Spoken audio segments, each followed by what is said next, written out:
Ingat, Pak Prabowo ini kan mantan Komandan Jenderal Pasukan Khusus.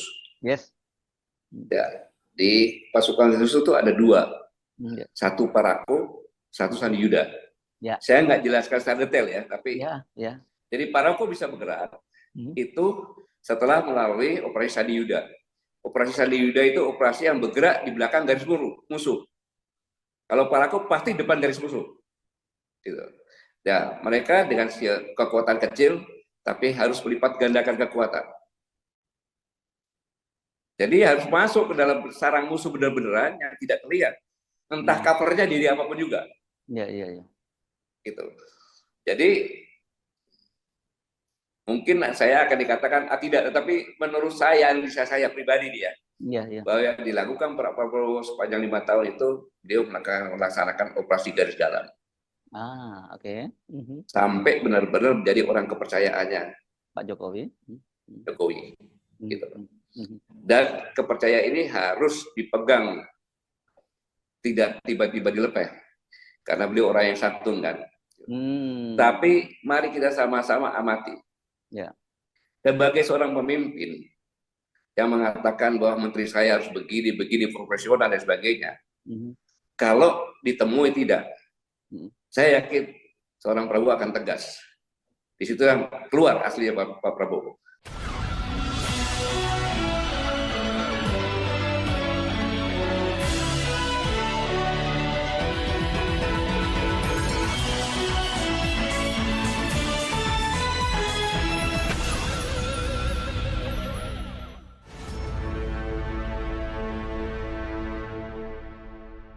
Halo, halo, apa kabar? Assalamualaikum warahmatullahi wabarakatuh. Senang sekali saya Herbs Bin Arif dari Forum News Network bisa menjumpai Anda semua.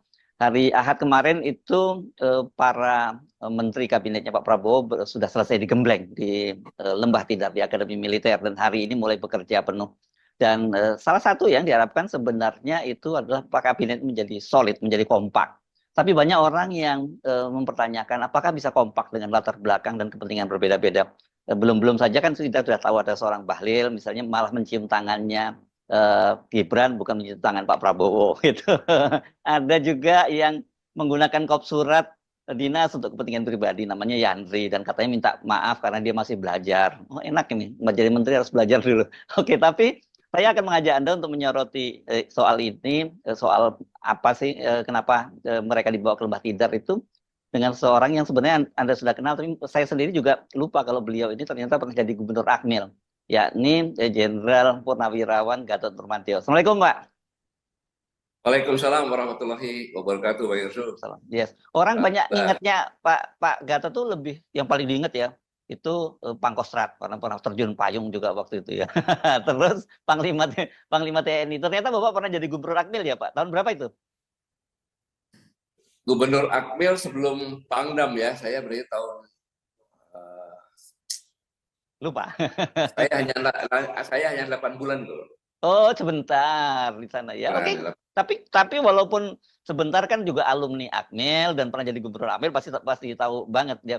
Apakah apa sih sebenarnya simbol kenapa Pak Prabowo membawa ke sana itu? Orang kemudian melihat ini militeristik, tapi kemudian dibantah oleh bukan militeristik tapi soal disiplin kata Pak Prabowo gitu.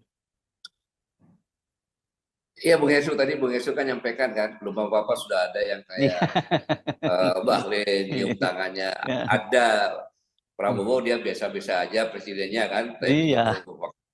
tangan, Iya. kemudian ada yang menteri gunakan kop surat dan lain sebagainya. Iya. Itulah bukti, Bang Yesu saya pernah nyampaikan Hmm. bahwa David Olson pernah menyampaikan bahwa Hmm. dalam buku yang di kabinet kooperatif perspektif Hmm.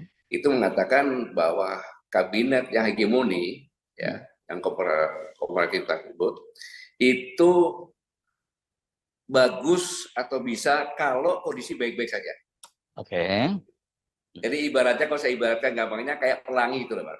Ya. Hmm. Hmm. Kalau pelangi itu kan udara tidak ada angin, udara Hmm. yang sejuk, ada embun, Hmm. sehingga sinar matahari itu menggambarkan pelangi. Tapi begitu ada angin besar, embunnya rusak ya rusak. Hmm. Gitu. Hmm. Jadi teori ini telah terbukti ya kan, bahwa ya seperti tadi yang Bung Yesus sampaikan